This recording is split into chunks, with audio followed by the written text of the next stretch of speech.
हरिओम. आज रविवार 27 जुलै 2025. सद्गुरू ब्रह्मचैतन्य गोंदवलेकर महाराज यांच्या प्रवचनाचा आजचा हा भाग ऐकूया. आपण मागावं फक्त एका रामाजवळच. आपल्या जीवनामधली प्रत्येक क्रिया ही रामाच्या करता व्हावी. आपलं जगणं देखील त्याच्या सेवेसाठी असावं. किंबहुना लहान मुलाला जशी आई, मोठ्या मुलाला जसा बाप, बाईला जसा प्रेमळ नवरा, मुनीमला जसा सज्जन मालक, नोकराला जसा त्याचा स्वामी, एखाद्याला जसा विश्वासू मित्र, तसा रामराया प्रत्येकाला वाटला पाहिजे. आणि म्हणून प्रत्येकाने गोंदवलेला यावं. भगवंताच्या अस्तित्वाची खरीच जाणीव होऊन त्याच्या अनुसंधानामध्ये जीवनाचा प्रत्येक क्षण कसा घालवावा हे सगुणोपासनेशिवाय सामान्य स्त्री पुरुषाला समजणे अशक्य आहे. जगात घडून येणाऱ्या प्रत्येक गोष्टीमध्ये रामरायाची इच्छा काम करीत असल्याची आपण जाणलं पाहिजे. आणि इतकंच नाही तर व्यवहारात दृष्ट्या आपण योग्य प्रयत्न केल्यानंतर हे वाईट चांगलं फळ मिळणार.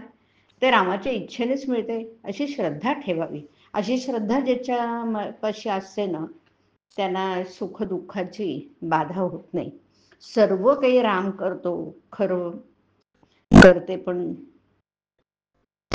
रामाच आहे हे नीट लक्षात ठेवून भगवंताच्याकडे कर्तृत्व द्यावं आणि आपण मीपणाने नाहीसे व्हावं.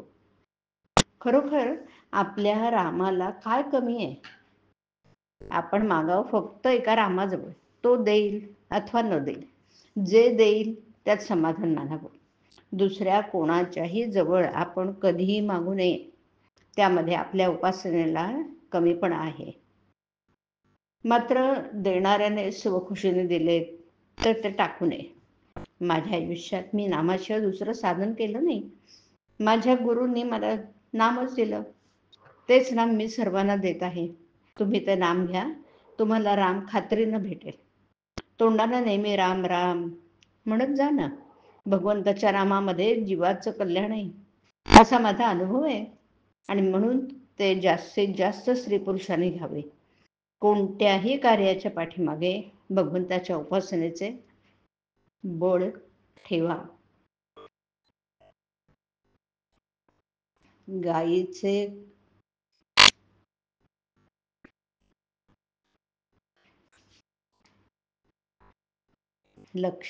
गायीचे रक्षण आणि तिची सेवा इतर कशासाठी असावी? फक्त भगवंतासाठी असावी. आपण जे काही करीत आहोत ते सर्व भगवंतासाठी करीत आहोत ही जाणीव राहण्यासाठी त्याचे नाम सतत घेतलं पाहिजे. ज्यावेळी समाजातली पुष्कळ माणसं अमर्याद विषयासक्त बनतात, त्यावेळी कलियुग सुरू झाले असं मानावं, समजावं. सज्जनांची बुद्धी भ्रष्ट होऊन ते देखील विषयाधीन बनतात.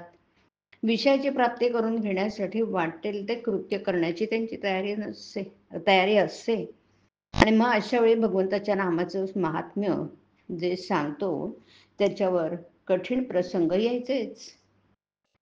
पण परमात्मा सांभाळतो अशा निष्ठेने जो राहील तो प्रत्येक संकटातून सही सलामत पार पडेल यात शंका नाही. आणि म्हणून प्रत्येकाने नामाला चिकटून असावं. जगाचा नाद सोडा आणि भगवंताचं प्रेम जोडा. राम करता म्हणेल तो सुखी, मी करता म्हणेल तो दुःखी. हरिओम. हरिओम तत्सत. हरिओम.